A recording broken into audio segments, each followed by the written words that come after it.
শিরোনাম আয়ুষের রুদ্রমূর্তি। মেঘার ষড়যন্ত্র কি এবার ফাঁস হবে? পাপের ঘড়া পূর্ণ হলে বিস্ফোরণ তো হবেই। আজ আয়ুষের ধৈর্যের বাঁধ ভেঙে গেছে। দীর্ঘদিনের পুঞ্জীভূত ক্ষোভ এবার আগ্নেয়গিরির মতো ফেটে পড়ল গাঙ্গুলি বাড়িতে। আয়ুষ মেঘার চুলের মুঠি ধরে ঝাঁকাচ্ছে। মেঘা ব্যথায় চিৎকার করছে।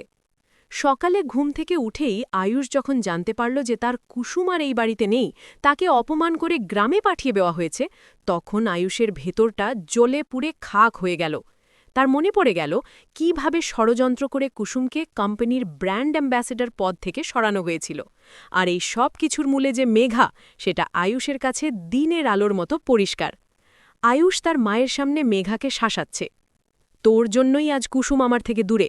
তুই কুসুমকে ব্র্যান্ড অ্যাম্বাসেডর পদ থেকে সরিয়েছিস, মাকে ভুল বুঝিয়ে তাকে বাড়ি থেকে তাড়িয়েছিস।